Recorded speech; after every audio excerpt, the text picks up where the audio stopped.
زندگانی کا ساسا یہ امانت آپ کی. اگر قوموں کو زندہ رکھا گیا اور قوم زندہ رہی، قوم کا ضمیر زندہ رہا، قوم کا احساس زندہ رہا، تو قوم اپنی بہادری کے بلبوتے پہ زندہ رہی اور قوم اپنے علم کے بلبوتے پہ زندہ رہی. جس قوم میں بہادری نکل جاتی ہے اور جس قوم سے علمی قابلیت نکل جاتی ہے تو پھر وہ قوم کمزور کہلاتی ہے.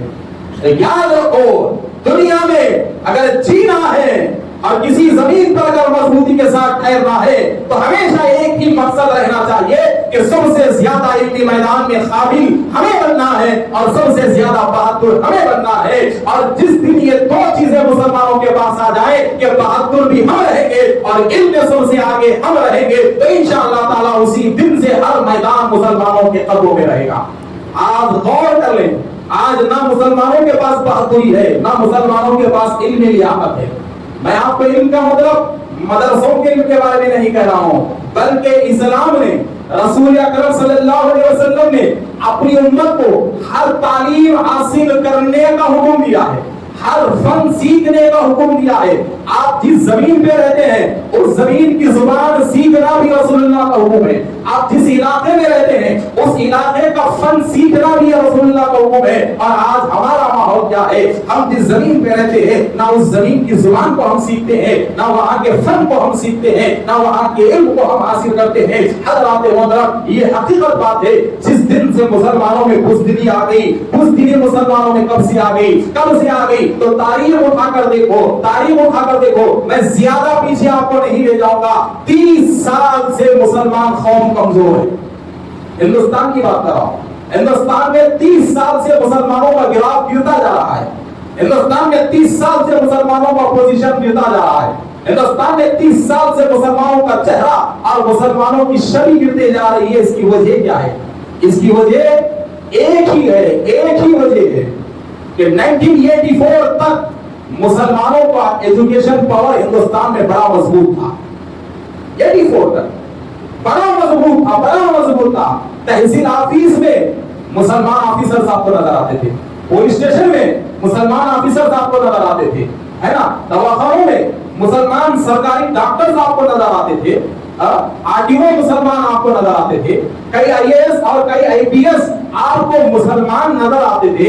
اگر کسی مقام پر 1984 کا وہ دور دیکھیے کتنا سنہرا دور تھا. اگر کسی مقام پر اگر 10 IPS اور 10 IAS آفیسر کو تعینات کیا گیا تو کم سے کم 3 مسلمان نام تو اس میں ملتے تھے. کم سے کم 3 مسلمان نام تو اس میں ملتے تھے. مگر 1984 کے بعد کے حالات مسلمانوں کو دیکھے کہ مسلمان 1984 کی حد تک اپنی قابلیت کو چھپا کے رکھ دیا. اور جتنے لوگ جو IAS تھے، IPS تھے، پولیس کے آفیسرز تھے، آرمی کے آفیسرز تھے، DRDO کے آفیسرز تھے، اور جتنے میں آپ کو کیا کہوں میرے دوستوں، وزارت خارجہ کے آفیسرز تھے، اور جتنے ایجوکیشن ڈپارٹمنٹ کے آفیسرز تھے، جب یہ مسلمان تھے یہ ریٹائرڈ ہو گئے تو 100 مسلمان سرکاری آفیسر ریٹائرڈ ہو گئے. تو یہ تک کی بات ہے ان کی جگہ 10 مسلمانوں نے بھی آج تک جگہ نہیں لی. 100 ریٹائرڈ ہوئے تو 10 مسلمانوں نے بھی آج تک ان کی جگہ نہیں لی. تو ہوا کیا؟ سرکاری میدانوں سے ہمارا دبدبہ ختم ہو گیا. سرکاری میدانوں سے ہمارا دبدبہ ختم ہو گیا. اندر کیا ہو رہا ہے کوئی روکنے والا نہیں ہے. کون سی فعل غلط ہے اور صحیح ہے کوئی ہاتھ رکھنے والا نہیں ہے. کون سا قانون ہمارے لیے نفع ہوگا نقصان ہوگا قانون کی پکڑ دینے والا ہمارے پاس نہیں ہے. اور حالت کیا ہوئی کہ ہم تعلیم میں اتنے پیچھے ہو گئے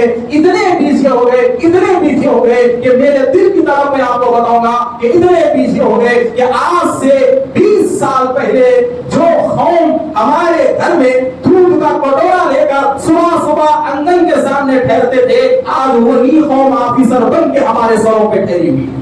جو قوم ہمارے گھروں کے آنگن کو جھاڑنا فخر سمجھتے تھے، جو قوم ہمارے گھروں میں ہمارے جانور کے دھڑیوں کے گوبر کو اٹھانا ان کی عزت سمجھتی تھی، آج اسی قوم کے سامنے مجبوراً ہاتھ بن کے ہمیں ٹھہرنا پڑ رہا ہے. اس کی وجہ کیا ہے؟ یہ کوئی سازش ہمارے ساتھ نہیں ہوئی ہے بلکہ ہم پچھلے 40 سال سے اتنے سست ہو چکے ہیں کہ تعلیمی میدان میدان سے ہمارے دبدبے کو ختم کر چکے ہیں، اور آج سیاسی قائدین مسلمانوں کو یاد کرتے ہیں تو ایسی ہمدردی کہ جس ہمدردی سے مسلمان کو عزت نکل جاتی ہے، مسلمان شرم سے پارا پارا ہو جاتا ہے، بڑے بڑے سیاسی اسٹیجوں سے مسلمان کو یاد کیا جاتا ہے تو کیا کہہ کے یاد کیا جاتا ہے؟ پنچر بنانے والا بیچارہ مسلمان، آٹو چلانے والا بیچارہ مسلمان، پان ڈبا چلانے والا بیچارہ مسلمان، لیمو بیچنے والا بیچارہ مسلمان، ترکاری بیچنے والا بیچارہ مسلمان، چپل سینے والا بیچارہ مسلمان کہہ کر، بیچارہ کہہ کر چھوٹے چھوٹے کاموں کے ذریعے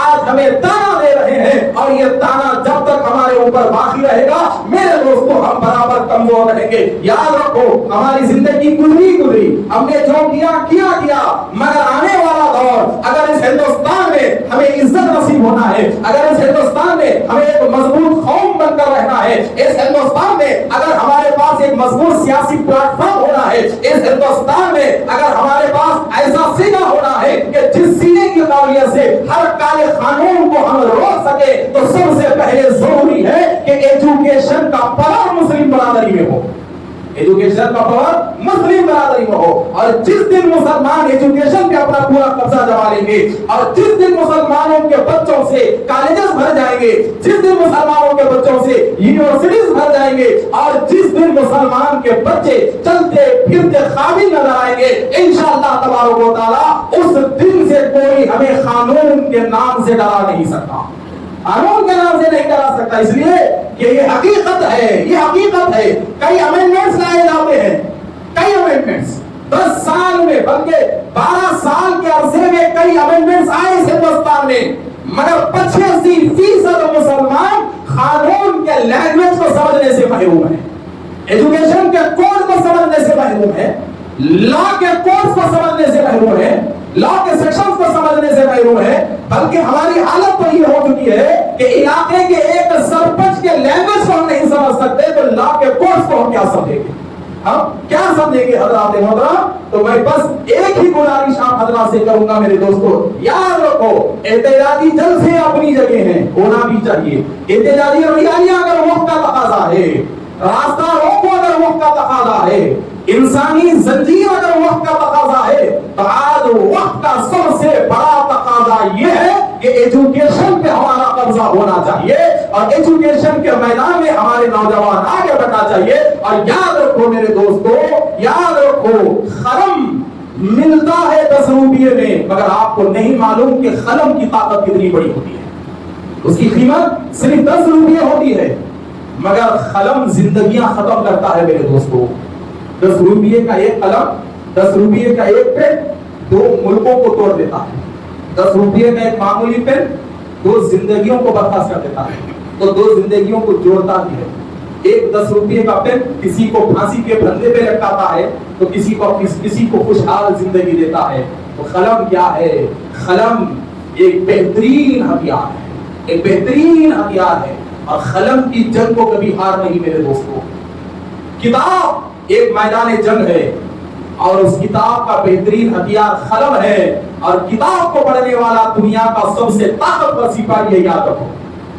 اس دنیا کا سب سے مضبوط سپاہی کتاب پڑھنے والا ہے، اس دنیا کا سب سے مضبوط سپاہی ایجوکیشن میں اپنی زندگی صرف کرنے والا ہے، اس دنیا کا سب سے مضبوط سپاہی اعلیٰ سے اعلیٰ ڈگریاں رکھنے والا ہے، اس دنیا میں کا سب سے مضبوط سپاہی میرے دوستوں قلم کو بہترین انداز میں لے جا کر لوگوں کو زندگی بچانے والا شخص اس دنیا کا سب سے بہترین سپاہی ہے۔ اسی لیے میرے دوستوں آج ہمارے پاس وہ طاقت نہیں ہے، لہذا فوج بنانا ہے تو ایجوکیشن کی فوج کو تیار کرو، تعلیمی فوج کو تیار کرو، اپنے بچوں کو تعلیم کی طرف راغب کراؤ، اپنے بچوں کو تعلیم کی طرف راغب کراؤ۔ اور ایک بات یاد رکھو حضرات محترم، ایک بات یاد رکھو، زندگی گزارنے کے لیے اور مسلمان کا بن کے رہنا ضروری ہے، بہترین زندگی گزارنے کے لیے مسلمان کا بن کے رہنا ضروری ہے، اور مسلمان رہنے کے لیے شریعت کا علم حاصل کرنا ہے، حلال اور حرام کی تمیز کے لیے شریعت کا علم حاصل کرنا ہے، اور دنیا کے حالات سے مقابلہ کرنے کے لیے دنیا جس چیز کو لے کے دوڑ رہی ہے اس چیز کو حاصل کرنا ضروری ہے، اس چیز کو حاصل کرنا ضروری ہے۔ آپ دربار رسالت کو دیکھیے کہ رسول اکرم صلی اللہ علیہ وسلم کے بارگاہ میں ایران کا وفد آیا، اور وہ لوگ فارسی بیان کر رہے تھے اور دربار میں سارے عرب تھے. تو رسول اکرم صلی اللہ علیہ وسلم نے حکم دیا کہ فارسی سیکھو تاکہ یہ لوگ جب جب آئیں جائیں کیا کہتے ہیں اور کون سا خط لاتے ہیں ہمیں معلوم ہو. اور آپ کو معلوم ہے ایک بات آخری کہتا ہوں میں کہ ہنر اور تعلیم کی اہمیت رسول اللہ صلی اللہ علیہ وسلم نے ہر وقت سب سے پہلے رکھا. مسلمان نے کبھی تعلیم کی اہمیت کو سمجھا ہی نہیں جناب, جبکہ آقا دو عالم صلی اللہ علیہ وسلم نے ٹیکنالوجی کو اور ایجوکیشن کو ہر دور میں آگے رسول اللہ نے رکھا, ہر دور میں آگے رکھا. اور یہ غلط کہتے ہیں کہ اسلام رسول اللہ صرف تبلیغ کرتے رہے, یہ غلط ہے. میرے نبی دین کے نام پہ لوگوں کو بھی جمع کیا اور کئی لوگوں کو ٹیکنالوجی کی طرف بھی راغب کیا, اور کیسے راغب کیا میں آپ کو بتاتا ہوں. دیکھیے کہ کئی جنگیں ہوتی تھی اور جنگوں میں مسلمانوں کی جیت ہوتی تھی اور قیدیوں کو خیر کر کے لایا جاتا تھا. تو رحمت للعالمین کا دربار تھا, کسی قیدی کو سزائے موت وہاں نہیں دی جاتی تھی. قیدیوں کو بھی عزت تھی رسول اللہ کے دربار میں, قیدیوں کو بھی, جنگی قیدیوں کو بھی بڑی عزت سے رکھا جاتا تھا اور جزیہ مقرر کیا گیا تھا کہ ایک قیدی کے بدلے میں اس کے افراد خاندان اتنے پیسے ادا کریں اور اپنے قیدیوں کو لے جائیں. اب کچھ بیچارے غریب فوجیاں بھی رہتے تھے, غریب قیدیاں بھی رہتے تھے اور ان کے سردار ہاتھ اٹھا دیتے, گرفتار ہونے کے بعد بھاگ جاتے تھے اور پہچانتے بھی نہیں تھے, نہیں معلوم ہمارے کس کا آدمی ہے, بولتے تھے آگے کے ٹینشنوں سے بچنے کے لیے.